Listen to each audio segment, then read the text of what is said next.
খবৰ দিয়াৰ চেষ্টা কৰিছোঁ বেকি নৈত এবাৰ গা ধুবলৈ গৈ কৰুণ মৃত্যুক খাবতি ল'বলগীয়া হৈছে তিনি বন্ধু আৰু তিনি বন্ধুৰে দুজনকৈ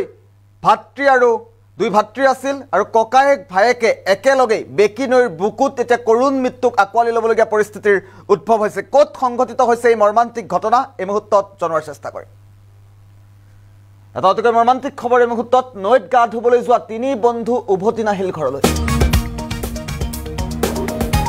মানাহ ৰাষ্ট্ৰীয় উদ্যানৰ সমীপত মৰ্মান্তিক ঘটনা সংঘটিত হৈছে নাৰায়ণগুৰিত বেকি নৈত উটি গ'ল তিনি যুৱক কৰুণ মৃত্যু অভিজিত কৰ্মকাৰ দীপ সাহা আৰু ৰাজ সাহাৰ তিনি বন্ধুৱে অকাল মৃত্যু খাবতি লৈছে 12 ঘণ্টাৰো অধিক সময় সন্ধানহীন হৈ আছিল দুই যুৱক তাৰ পাছতে আজি মৃতদেহ উদ্ধাৰ হৈছে সম্পৰ্ক দীপ সাহা আৰু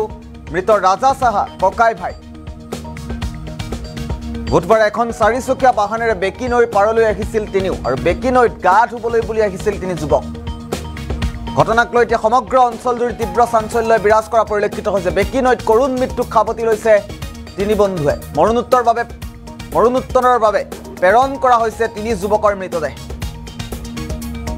এখন ইয়ন বাহনত সন্ধিয়া ফুৰিবলৈ আহিছিল তিনি যুৱক আৰু তাৰ পাছতে অকাল মৃত্যু খাবতি ল'বলগীয়া হৈছে তিনি বন্ধুৱে নৈত গা ধুবলৈ যোৱা তিনি বন্ধু আৰু উভতি নাহিল ঘৰলৈ দৃশ্যাংশ আছে মুহূৰ্তত বৰ্তমান মুহূৰ্তত কেনেধৰণৰ পৰিৱেশে বিৰাজ কৰিছে মানাহ ৰাষ্ট্ৰীয় উদ্যানৰ সমীপতে এই মৰ্মান্তিক ঘটনাটো সংঘটিত হৈছে আৰু এই তিনি যুৱকৰ কিছু ফটোগ্ৰাফ এই মুহূৰ্তত আমি দেখুৱাইছোঁ নৈত গা ধুবলৈ আহিছিল তিনি যুৱক আৰু তাৰ পাছতে কৰুণ মৃত্যুক আকোৱালি ল'বলগীয়া হৈছে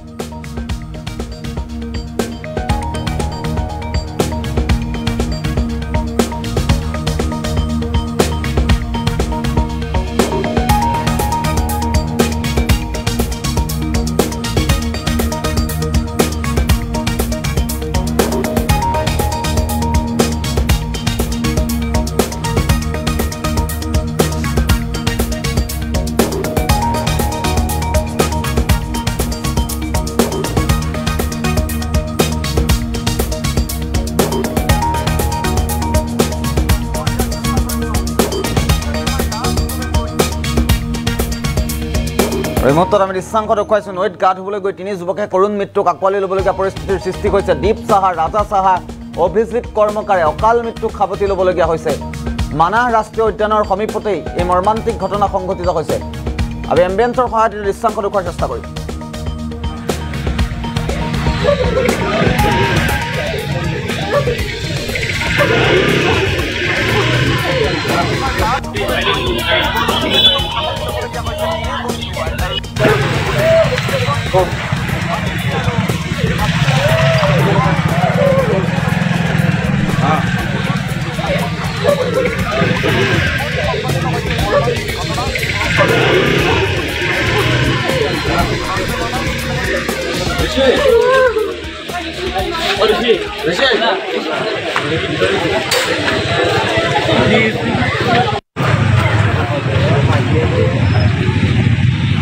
মনটো দুখিত বহুত আমাৰ লগৰ টিমমেট আছিল একেলগে কাম কৰিছোঁ আমি আজি সি আমাৰ লগত নাই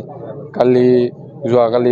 সি ফুৰিব গৈছিল কিবা গা ধুব গৈছিল পানীত আমিও শ্বুটত আছিলোঁ কামত আছিলোঁ তো তাৰপিছত তাৰ ফোন চোন মাৰি আছোঁ ফোন চোন নালাগে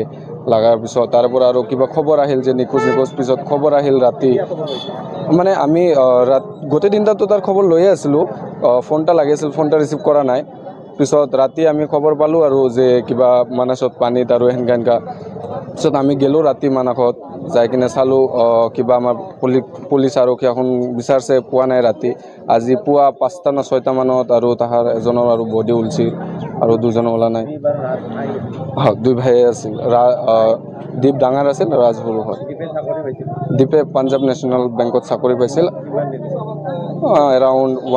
ওৱান ইয়াৰ প্লাছ ৰাজ সাহা ৱেডিং ফটোগ্ৰাফাৰ হয় আমি একেলগে কাম চাম কৰোঁ ৱেডিঙত অভিজিত একচুৱেলি মই তাক চিনি নাপাওঁ তো তাহাৰ লগৰ হয় বহুত মানে দুখিত হৈছোঁ মানে আমি কথাটো শুনি আৰু কালি দুপৰীয়াৰ কথা আৰু মানে তাতে তাহোন মানে ফুৰিবলৈ গৈছিলে আৰু তাতে যাই আৰু তাহাৰ মানে নিখোজ হৈ আছিলে আমি মানে বহুত কল কৰিছিলে চবে তাতে তাহাক মানে পোৱা নাছিলে তাৰপিছত আজি মানে মৰ্নিঙত গম পাইছে বডি পাইছে আজি মৰ্নিঙত তিনিজনৰে তাৰ আমাৰ লগ আছিল যিটো ৰাজ সাহা আছিলে আৰু তাৰ দাদা আছিলে দীপ সাহা আৰু তাৰ লগ অভিজিত কিবা নামৰ আছিলে দীপ সাহে কি কৰিছিল সি পাঞ্জাৱ নেশ্যনেল বেংকত জব কৰিছিলে কোনটো চাকৰি কৰিছিল চাকৰি কৰিছিলে ৰাজ সাহা ৰাজ সাহা ফটোগ্ৰাফাৰ আছিলে ৰাজ সাহা আৰু দীপ সাহা ভাই ককাই আছিল ককাই ভাই আছিলে